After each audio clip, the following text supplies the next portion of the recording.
to think of your grandchildren as I think of mine, I'm not entirely sure whether to be pleased or alarmed. The party had been loud until Princess Anne walked in, letter in hand. In that instant, the laughter died, glasses froze midair, and the room held its breath. What secret could silence a palace? For hours, the celebration inside Buckingham Palace had carried on effortlessly, the kind of effortless only the royal family could stage where charm and tradition met under chandeliers. But that comfort shattered the moment she appeared. Anne stood still at the doorway, her figure almost cutting through the noise. She didn't need to speak, didn't need to wave a hand or clear her throat. The hush spread like a spell. You could feel the weight of it sinking into the room before anyone even realized why. Her eyes gave nothing away, but the sealed letter in her grasp betrayed everything. The envelope was not just paper and wax, it was a thundercloud in her palm. And every single person noticed. It was impossible not to. Conversations withered mid-sentence, forks hovered in the air, and even the youngest children instinctively quieted, sensing a tide no one dared resist. Anne did not falter. Each step she took was deliberate, but unhurried, as though she was walking through something far greater than herself. She carried that letter not as a sister, nor as a princess, but as the messenger of something final. A message from a king that demanded her stillness, her strength. The sound of her heels over the polished floor grew louder, each strike echoing in a room so silent that even breaths became timid. The family's faces began to change as she passed them. What little color remained on their cheeks drained away. They had already guessed who the letter was from before they saw the royal seal glint in the candlelight. Some avoided her gaze. Others looked at the floor, or clutched at each other's arms, as if bracing for a blow. Anne's calm but heavy expression only deepened the suspense. There was no tremor in her hand, no quiver in her voice. Only the certainty of duty radiating from her every move. Without needing to command attention, she had already claimed it. By the time she reached the center of the room, the family had gathered instinctively around her. They did not need to be called. They already knew. This was not a moment for press photographers or officials in black suits. There were no guards framing the walls. This was family, just family, awaiting the words that would change everything. And everyone there, from the highest duke to the youngest page, understood this letter wasn't just a message, it was history folded in wax. The room contracted toward her now, all eyes fixed on the letter like moths to a flame. Even without knowing its contents, the sealed paper seemed to hum with tension, almost alive with the gravity it contained. She did not glance up, nor around, but simply stood there, as if she herself was the hinge upon which this entire monarchy would turn. As Anne finally tears the seal, the quiet crack of paper foreshadows a revelation that would redefine the monarchy forever. The room froze as Anne's soft but powerful voice carried the king's words into the air. But no one was prepared for what she said next. The silence that had settled over Buckingham Palace became heavier as her voice began to weave through the air, calm yet unflinching. The first line was not what anyone expected. It was not a farewell. It was not a regret. Instead, it was warmth. A father's final wish cloaked in reassurance, tender but firm. Charles began not with himself, but with his family, addressing them as one, not as individuals. In a few deliberate sentences, he dismantled the idea of grief and built in its place something sturdier, a command for unity, for resilience, and above all, for faith in the future. His words moved slowly at first, almost comforting, like a steady hand on the shoulder. He spoke of how he had watched each of them navigate a lifetime under a relentless public gaze, and how proud he was of their quiet fortitude. There was no mention of memories or personal anecdotes, no sentimental goodbyes to his children or grandchildren. This was not about him. It was about the family as a whole. And then came the name that no one dared to say aloud until he wrote it down himself, William. Charles did not simply name him as the heir, for that was already known. He expressed unwavering confidence in William's quiet strength, his ability to lead with dignity, his patience in waiting, and his courage to guide without needing the crown to validate him. His faith in William was not simply stated, it thundered through every line. Yet, the letter was not just a coronation in ink, it was also a plea. Charles urged the family to do more than just follow William. He asked them to guide him, to stand beside him in the storms that would surely come, to offer their counsel when doubt crept in, and to fortify him when the burden of the crown threatened to crush him. His words were sharp, as if to remind them that no king stands alone, and no family survives divided. What struck them all most deeply was his deliberate dismissal of titles, his disregard for ceremony. He wrote that loyalty mattered more than lineage, and love outweighed any public expectation. His final wish was not for fanfare, nor was it for monuments in his honor. It was simply that they protect one another, hold each other up, and preserve the bond that made them more than rulers. As Anne read the last lines, the letter no longer felt like paper in her hands, but a mantle passed quietly from one generation to the next. It was a reminder that even kings are fathers first, and even crowns are fragile without love beneath them. But why did Charles choose Anne, and not Camilla or Parliament, to deliver this profound message? When others crumbled under pressure, Anne stood firm. And now, everyone understood why the king trusted her above all. In a family where drama had often stolen the headlines, Anne had written her own story quietly, but with a strength no scandal could shake. While others faltered under the weight of expectation, Anne carried it as if it were her birthright. From the very beginning, her life had been defined not by glittering moments of fame, but by a relentless, unspoken determination to serve. While her brothers struggled with the scrutiny of the world and her nephews stumbled over their choices, she chose a path less visible yet far more formidable. Her early years gave no hint of grandeur. At just 19, she was thrust into grueling royal tours across Australia and New Zealand, her schedule punishing, her responsibilities immense. But she did not flinch. Even then, Anne treated her duties as more than ceremonial. They were a mission. She learned to silence her own discomfort, to endure long days without complaint, to treat her service as something sacred rather than transactional. While others sought respite in luxury, she remained focused, grounded, immovable. At the height of her work, Anne attended over 500 engagements in a single year. No one matched her, not her brothers, not even her mother at that time. She became the monarchy's engine, dependable, relentless, almost invisible in her constancy. But that invisibility was her choice. She did not want fame, she wanted impact. It was that quiet ferocity that earned her respect from both the family and the nation. Her devotion stretched far beyond public appearances. For decades, Anne served as president of Save the Children, not just lending her name but throwing herself into the work, visiting crisis zones, comforting children, rallying support. She became not just a figurehead, but a tireless advocate. And she did it all without spectacle. Where others posed for cameras, she rolled up her sleeves. Anne's power came not from noise but from action. Where others broadcast their contributions, Anne delivered hers in silence. Headlines rarely carried her name, but in the corridors of power, and among the people she served, her reputation was unshakable. She understood better than anyone that the monarchy's strength was not in its crowns and jewels, but in its service, and she embodied that truth every single day. When Queen Elizabeth passed, it was Anne who stepped into the breach with quiet determination. She became Charles's most trusted protector, his gold stick in waiting, guarding his coronation with unyielding poise. In that role, she was more than a sister. She became his shield, his confidant, and his example of what loyalty looked like when the cameras weren't watching. Yet Anne's unwavering example didn't just inspire admiration, it became the blueprint for the man who would be king. As Anne folded the letter, all eyes shifted to William, the man who had quietly prepared his entire life for this moment. He stood there without needing to speak, and yet the room already understood. Every quiet sacrifice, every private struggle, every deliberate step he had taken had led to this. From the beginning, his path had never been ordinary, but Diana had insisted it should feel human. She refused to let the palace walls turn her son into a stranger to his own people. She brought him to hospitals, shelters, even fast food restaurants, places no heir to the throne was expected to see. Those moments, though fleeting, taught him that royalty without connection was nothing but a costume. Even as a boy, William was different. There was a gravity about him, a seriousness that belied his years.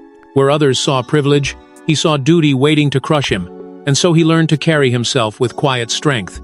While the cameras hounded him, he chose stillness over spectacle. He became someone who listened more than he spoke, someone who observed before he acted.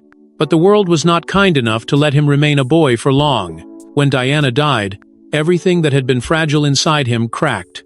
The image of a 15-year-old walking behind his mother's coffin is etched into history. But what it doesn't show is how much that day hardened him and how much it hurt. That grief, raw and unrelenting, forced him to grow up faster than anyone could have imagined. He learned early that even a prince can be powerless in the face of tragedy. At Eton, He tried to lose himself in books and sports, hoping to be just another boy in a sea of uniforms. At St. Andrews, he started to find himself, away from the relentless cameras. There, he began to carve his own identity, blending into classrooms and hallways as best he could, though the world never stopped watching. Slowly, he began to embrace who he was rather than resent it. His military years changed him further.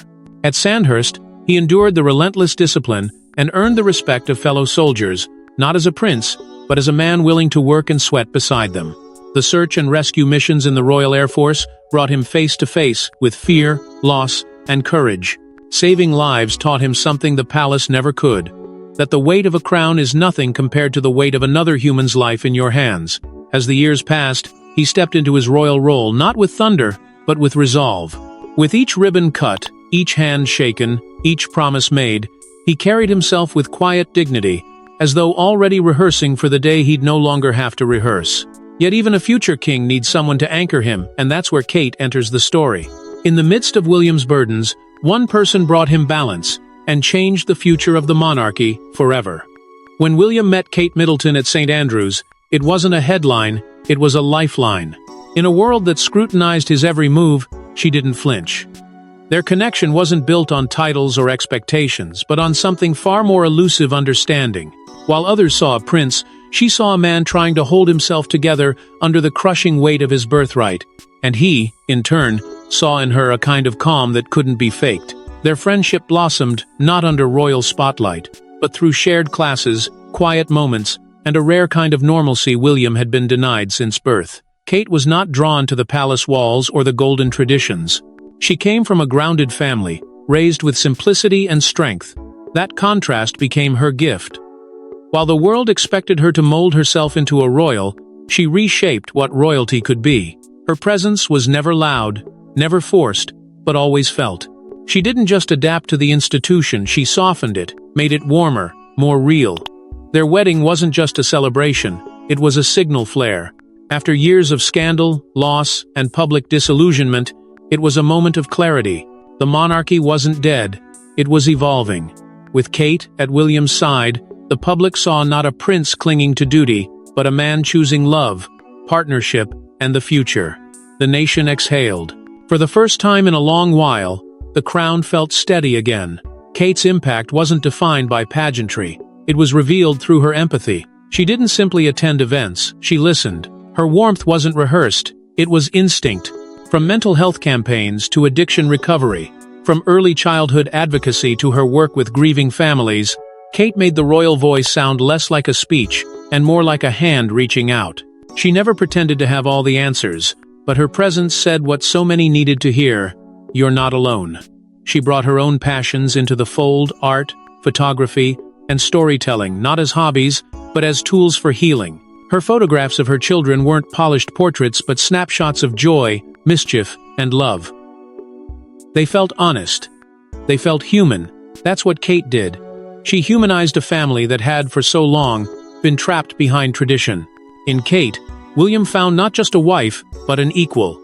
Someone who carried not the crown, but the weight that came with it. She steadied his steps, not by walking behind him, but beside him. And in doing so, she changed what it meant to be royal in the 21st century. Together, they embodied a quiet revolution, but the shadow of the king's illness grew longer. As the king's health declined, whispers grew louder, and history began to repeat itself. It started with a single hospital visit, dismissed as routine. Then another, and then another, each one harder to explain away, each one leaving the public with more questions than answers. Behind the palace walls, the truth was already known. Charles was sick, sicker than anyone outside dared to believe.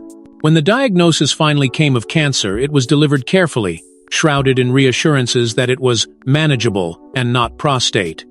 But no amount of carefully chosen words could quiet the unease spreading across the nation. Outside, the press began circling, each headline more breathless than the last. Abdication, they speculated. Was history about to repeat itself? Would a king again step down before his time? Behind closed doors, the family kept silent, but even silence carries weight. Every cancelled engagement, every rescheduled trip became another stone on the pile of suspicion. Still, Charles clung to his role. Even as the treatments took their toll and the color left his cheeks, he worked. From the quiet of his study, he signed documents, made decisions, spoke to ministers as if sheer determination could keep the crown on his head. But the public appearances painted a different picture. He was frail now. The once assured stride had become measured, deliberate. The Easter service at Windsor was meant to reassure the world. Instead, it sparked more concern.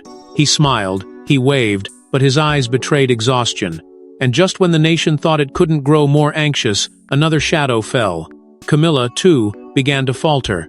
On her tour of Australia and Samoa, illness overtook her. Pneumonia, they said. But she disappeared from view for weeks afterward, her absence impossible to ignore. The Queen Consort, like her husband, was forced to withdraw, and with her retreat came more uncertainty. If not them, then who? It was then that William began to rise. Not with grand announcements or sweeping gestures, but quietly, confidently, he stepped forward. His presence at official events grew more frequent, his words more deliberate. He met with leaders, stood in for his father at key moments, and never once demanded attention. Yet the message was clear. He was ready.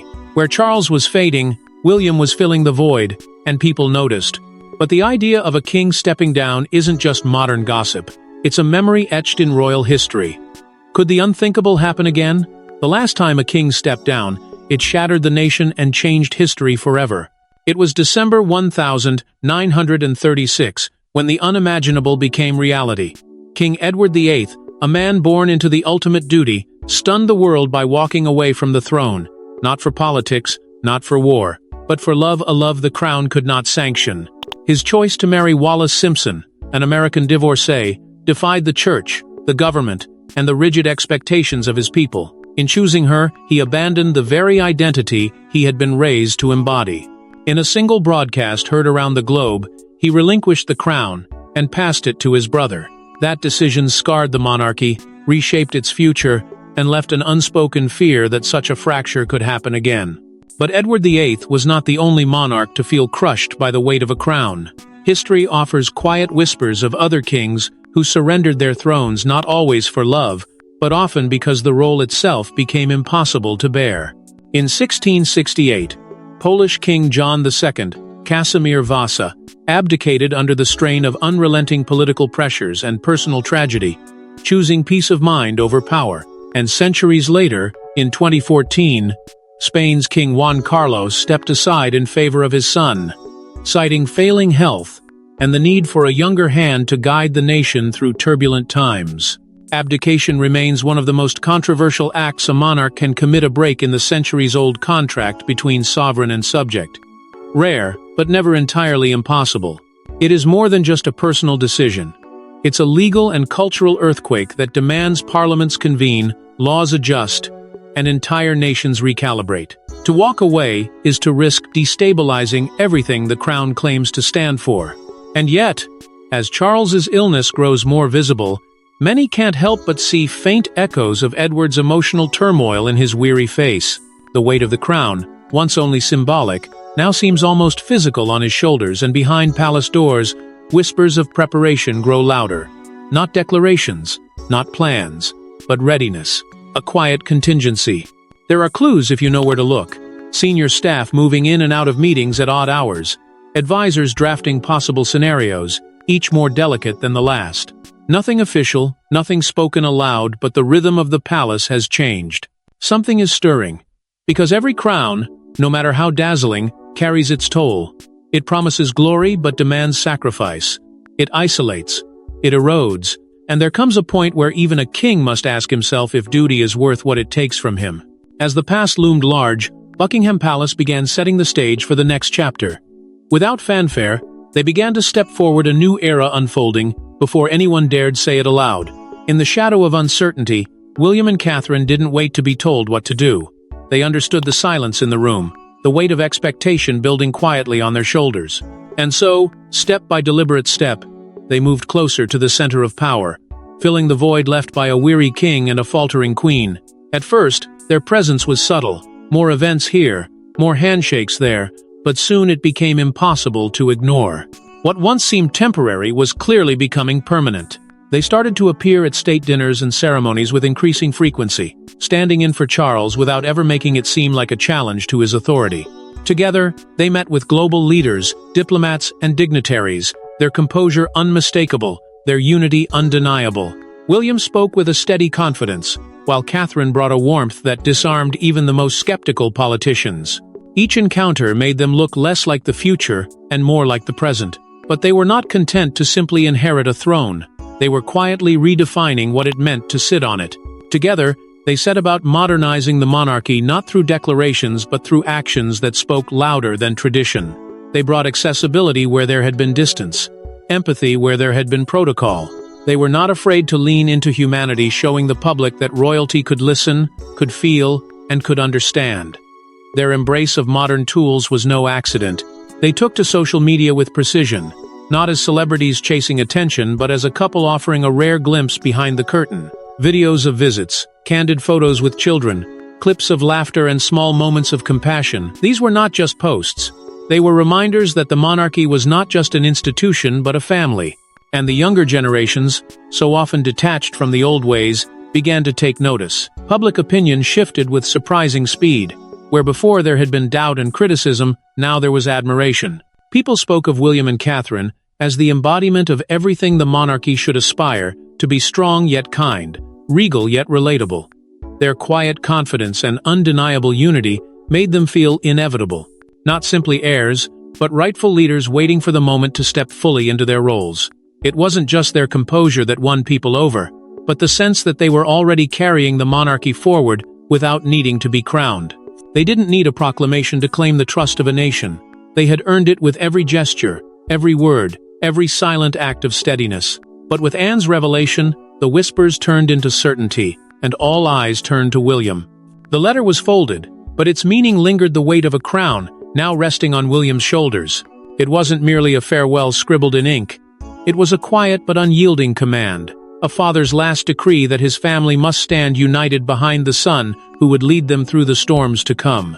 Charles had written not to say goodbye but to remind them all what their duty meant, and to make clear that duty now bore William's name. Those words, simple yet heavy, bound the family to a single, undeniable truth. The monarchy could not afford division.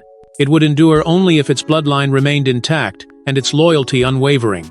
Anne's delivery was more than a ceremony. Every syllable she spoke, every breath between lines, reminded everyone why Charles had chosen her to carry his final wish. She was his sister, yes, but also his confidant, his protector, his example of what devotion looked like when stripped of titles. As her voice faded and the room sat in silence, the letter now folded neatly in her hands. No one doubted the trust and respect her presence commanded. Around her, the family began to stir. Their tears were not just for the man who was slipping away, but for the enormity of the change they were now forced to accept. Some looked at William with grief, others with quiet reverence, and still others with the faintest relief, as though seeing him, steady and unshaken, reassured them that the monarchy would survive this storm too. The room was no longer just filled with royals. It was filled with a family agreeing, without a single spoken word, that they would honor their father's final wish and follow his chosen heir. For William, this moment was not sudden. It was what he had been preparing for his entire life, shaped by Charles's example and Diana's humanity. He stood calm but unflinching, embodying both their lessons, his father's resilience and his mother's compassion. There was no arrogance in his posture, no trace of hesitation in his gaze, just quiet determination, and that quiet spoke louder than any vow ever could. This was not the end of the monarchy, but the beginning of something far more enduring, an era not defined by grandeur, but by love and service. An era led by a man who understood what it meant to be watched, judged, and still rise with dignity. And yet, even as the family looked to William, a question remained, a question that hung in the air, like a challenge to history itself. What does the future hold for the crown and its heir? Will the weight of it strengthen him, or break him as it has so many before? As the royal family stands at the crossroads of history, only time will reveal whether this quiet handover will echo through the ages or spark a new chapter of its own. Thanks for watching. Don't forget to like and subscribe, and we will see you in the next one.